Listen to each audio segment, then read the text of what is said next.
imagine buying the dream mountain place, pine trees, sky lifts, a deck with a view that looks like a postcard. You tell yourself, this isn't just a home, this is a safe asset, a lifestyle upgrade, a hedge against the chaos. Now fast forward to 2026. The view is still there, the mountains didn't move. But the math did, because the mountain town housing bubble didn't just cool off in pockets, it started breaking in layers. And the scary part is what breaks first isn't always the home price. It's the ecosystem that supports the price: insurance, short-term rental revenue, property taxes, workforce housing, and local services. Today I'm walking you through 10 US mountain towns where the housing story has turned into a high-altitude stress test, places where buyers, owners, and investors are discovering that cute and charming can still be financially brutal. And most importantly, I'm not just here to scare you. I'm going to show you exactly what signals to watch and what smart homeowners do when a resort market starts acting like a trap. This is commentary and education, not financial advice. Local conditions vary, always verify with local data, a licensed agent, and your lender. Housing collapses in stages, watch the early cracks. Before we hit the countdown, you need to understand the 4 failure points that are hitting mountain markets in 2026. First, insurance shock. If insurers pull back, lenders get nervous, buyers disappear, and sellers get trapped. In wildfire-exposed states, major carriers have stopped writing new policies or non-renewed large blocks of coverage, pushing owners toward last resort coverage and unpredictable costs. Second, short-term rental compression. When nightly rates soften, occupancy wobbles, or local rules tighten, the it pays for itself fantasy collapses fast. Third, property tax and valuation whiplash. Some areas don't cap tax increases. When valuations jump, owners can get hit even if the home doesn't produce income. Fourth, workforce housing failure. When locals can't live there, businesses can't staff, services deteriorate, and the resort experience declines, which reduces demand and revenue. All right, now let's count down. Number 10, Asheville, North Carolina. Azaville is the kind of place people fall in love with quickly. Blue Ridge scenery, arts, culture, and tourism energy. But in 2026, a big pressure point here is how short-term rentals get defined, restricted, and enforced. Azaville draws a sharp line. Renting an entire dwelling unit for under a month is a short-term vacation rental, and the city states those are only permitted in the resort zoning district. That's a huge deal if your investment thesis depends on whole home STR revenue. And then you get the second layer, the loophole war. Local reporting described cases where properties sought to keep operating by reclassifying certain units as lodging via administrative amendments tied to older approvals and vested rights arguments, meaning the market can become unpredictable for neighbors, owners, and investors. Risk signal: STR legality depends on zoning plus paperwork history. If you're buying in Asheville, don't ask, can I Airbnb it? Ask, what's the zoning classification, what exactly is permitted, and what's the enforcement history on this street? Because in a downturn, investors don't just sell homes, they sell legal risk. Number 9, Gatlinburg, Smoky Mountains, Sevier County, Tennessee. If you want a real-world example of STR saturation meeting government oversight, look at the Smokies region, where cabin rentals became a full-blown industry. Sevier County states that as of January 1st, 2024, all short-term rental units outside city limits are required to have an annual permit followed by a yearly inspection. Designed to enforce minimum safety standards, they note there are over 6,500 STREs operating in the county. Translation: this isn't a casual side hustle anymore. It's regulated lodging. So when demand softens even slightly, owners don't just face lower revenue, they face a fixed stack of costs, permits, inspections, safety upgrades, and the operational friction of running what is basically a small hotel. Risk signal: STR market becomes regulated lodging. If you own here, treat it like a business. Run a stress test where revenue drops 15–25% and see if you still cash flow after permits, repairs, and management fees.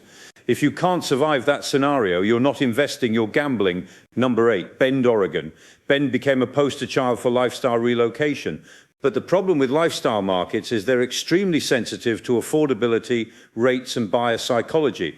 In a 2025 report, Bend's average sales price was described as dropping sharply, down nearly $80,000 in June and nearly $140,000 over 2 months to about $693,000, noted as the lowest figure in 18 months with about a 5-month supply of homes on the market. That's the key. When inventory builds and the high-end share of sales changes, the median can shift fast, and it changes comps and appraisals. Risk signal, inventory plus comp shift. If you're buying in Bend in 2026, negotiate like a grown-up market. Ask for credits, rate buy-downs, repairs, because the era of no contingencies, no questions is over. Number 7, Bozeman, Montana. Bozeman is a reality check town, because the story here isn't always collapse, it's normalization. And for anyone who bought expecting endless appreciation, normal feels like pain. A Bozeman market recap described 2025 as cooler and more stable, closed sales 1,625, median days on market 35, and a major stat, unsold listings 1,061 in 2025, noted as much higher than earlier boom years. What does that mean in plain English? When over 1,000 listings don't close, sellers either overpriced, overbuilt, or misread the new buyer. Risk signal, unsold inventory rises. If you're a seller in Bozeman, you win by being the best value, not by being patient. The market can stay rational longer than your carrying costs can stay cute. Number 6, Park City, Utah. Resort towns don't just run on vibes. They run on taxes tied to visitors. In Park City, local reporting highlighted transient room tax. TRT applied to stays under 30 days. It reported TRT revenue for July 2025 at over $212,000, also falling short of forecasts, and pointed to a shift in lodging mix, short-term rental revenue declining, while hotel revenue rose slightly. It also noted June TRT revenue dropped over 20% year over year. That matters because STR owners often assume demand is unlimited. But when demand shifts, the entire pay the mortgage with weekends model weakens. Risk signal, STR revenue declines show up in tax data. If you own an STR in Park City, stop projecting last winter forever. Watch local TRT trends, not just your Airbnb dashboard, because public revenue is a lagging indicator of consumer pullback. Number 5, Breckenridge, Colorado. Breckenridge is gorgeous, iconic, and expensive. But if you're investing here, you are investing inside a rulebook. The town states a valid short-term rental license is required for each short-term rental property, and the license is required regardless of how it's marketed. It also states that short-term rental licenses are non-transferable/non-refundable in event of property sale. That single line, non-transferable, changes the resale equation. Because you're not just selling a condo, you might be selling a condo without the thing that made it pencil out. Risk signal, revenue permission may not transfer. If you're buying in Breck, price the home as if STR income could be reduced or delayed. If the deal only works with perfect occupancy and premium nightly rates, it's fragile. Number 4, Big Sky, Montana. Big Sky is what happens when second home demand grows faster than housing supply for workers. A HUD feature described Big Sky as an unincorporated community with a year-round population of about 3,000 and stated that in September 2025, the median cost of a home exceeded $2.5 million. It also described workforce displacement. 80% of the workforce lives outside the area, with some commuting 2 hours or more, and referenced the loss of long-term rentals to the short-term rental market as part of the pressure. This is the resort town paradox. The more exclusive it becomes, the harder it is to staff. And once service quality drops, demand eventually follows. Risk signal, workforce can't live near the jobs. If you're buying luxury in Big Sky, ask a weird question: how far away does the labor live? Because if the answer is very far, then the experience you're paying for may degrade over time. Number 3, Truckee, Tahoe region, California. California mountain towns carry a unique 2026 risk insurance. One detailed overview of California's fire insurance crisis notes multiple major insurers pulling back. It states all states stopped writing new policies in California in 2022. Chubb stopped writing new policies in 2021 for certain high wildfire risk, high-value homes. And Tokyo Marine/Trans-Pacific pulled out in 2024, framing the retreat as driven by escalating wildfire losses. Even if your specific cabin is fine, the market is priced on available financing, and financing depends on insurability. So in places like Truckee, Tahoe, the question becomes, can buyers insure affordably enough to close? If the answer is maybe, the buyer pool shrinks. Risk signal, insurability controls liquidity. If you're shopping in a wildfire-exposed zone, make insurance a first step, not an afterthought. Get quotes early, ask about non-renewal history, and don't assume last year's premium means anything. Number 2, Jackson Hole, Staten County, Wyoming. Jackson Hole is where the luxury market and workforce reality collide head-on. First, property taxes. Staten County's own valuation guidance states Wyoming is a fractional assessment state.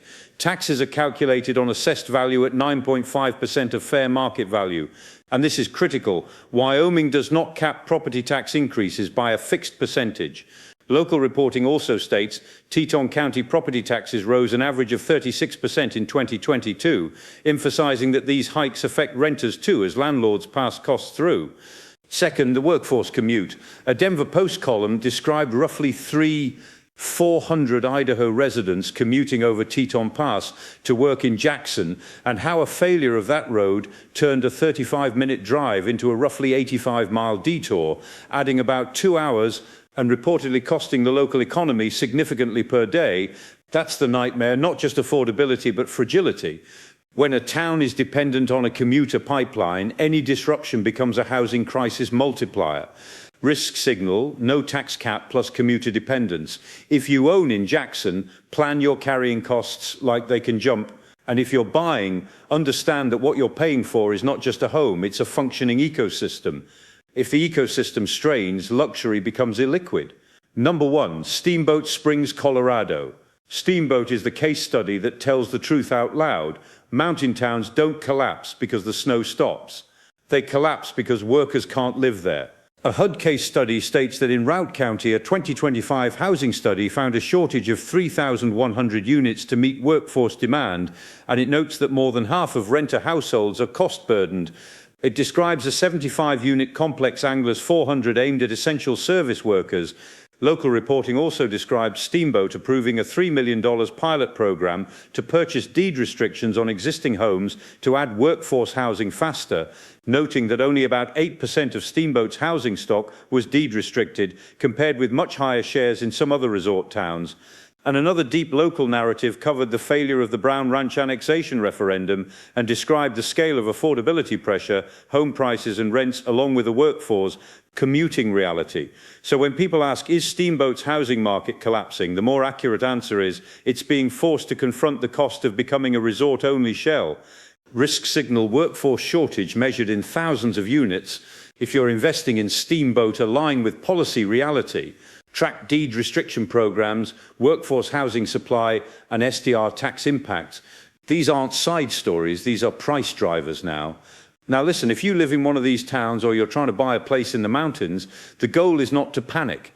The goal is to stop treating mountain real estate like a guaranteed lifestyle trophy and start treating it like what it is in 2026, a high carry cost asset in a high volatility ecosystem. Here's the mountain town survival checklist. Insurance first.